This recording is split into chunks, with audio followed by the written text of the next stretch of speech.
There's a question that haunts every human life at some point. Why am I here? And more painfully, what do I do when everything I love is taken from me?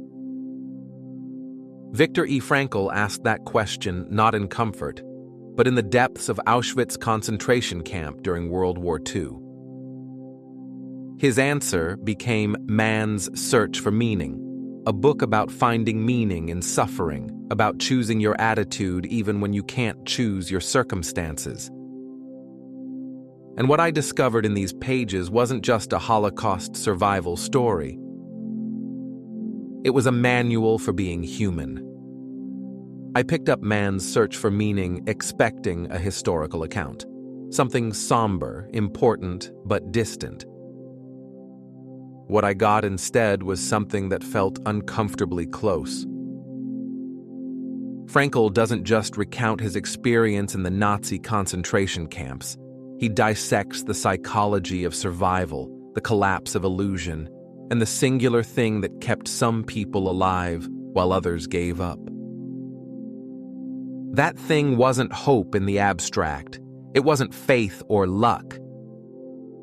It was meaning, the deep, personal sense that life demanded something from you, even in hell. Frankl, a psychiatrist before the war, observed his fellow prisoners with clinical precision and profound compassion.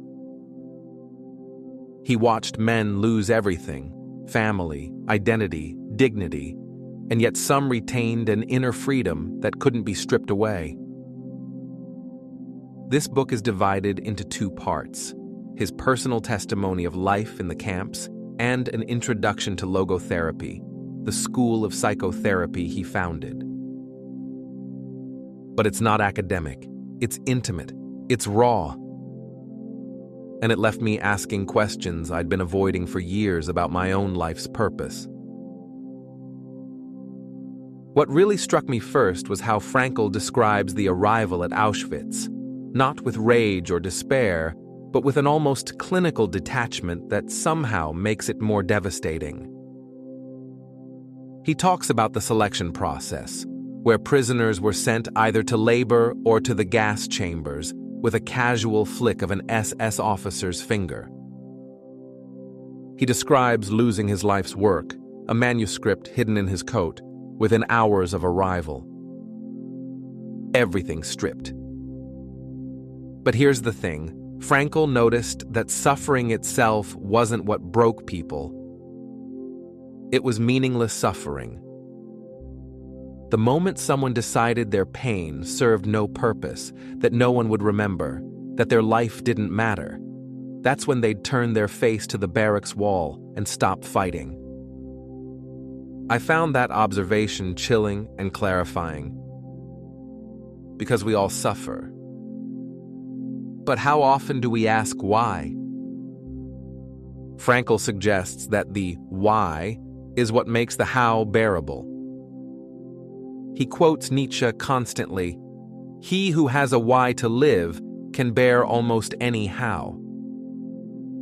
That idea became his survival anchor. He imagined himself after liberation, standing in a warm lecture hall, teaching about the psychology of concentration camps. That future pulled him forward when the present was unbearable. And this wasn't naive optimism, it was existential defiance. One thing I loved about Frankl's writing is his refusal to romanticize suffering. He doesn't say pain is good or redemptive on its own. He says meaning can be found even in pain, and that when it is, the pain transforms into something you can carry with dignity rather than be crushed by. He shares stories: a man who wanted to die after losing his wife, until Frankl helped him see that his continued living spared her the agony of outliving him. Another prisoner who found meaning in a single act of kindness, giving away his last piece of bread. These weren't grand gestures. They were quiet assertions of humanity in a system designed to erase it. What shifted my perspective was Frankl's concept of the last of human freedoms, the freedom to choose your attitude in any given set of circumstances. You can't always choose what happens to you, but you can choose how you respond. That sounds like a greeting card platitude until you realize Frankl is saying this from Auschwitz.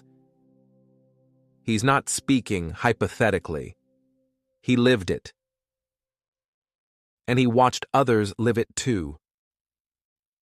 So what does man's search for meaning offer you today, far removed from concentration camps? Everything. Because the central question hasn't changed. What makes your life worth living?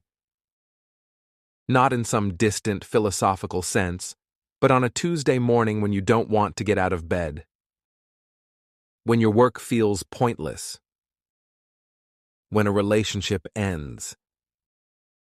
When you're grieving or lost or numb. Frankl would say, stop asking what you want from life. Start asking what life wants from you. That's the shift. You're not here to be comfortable. You're here because there's something only you can do, some meaning only you can fulfill, whether that's raising a child, creating something beautiful, enduring something hard with grace, or simply loving someone well. And here's the hopeful part. Meaning isn't one size fits all. It's not a single grand purpose you either find or miss. It's available in every moment in three ways: through creating something, through experiencing something, or someone, or through the attitude you take toward unavoidable suffering. That means your life has meaning right now, today, exactly as it is. You just have to see it. If this resonated with you, like and subscribe to Well-Read Club for more book breakdowns and mindset insights that might just change how you see your life.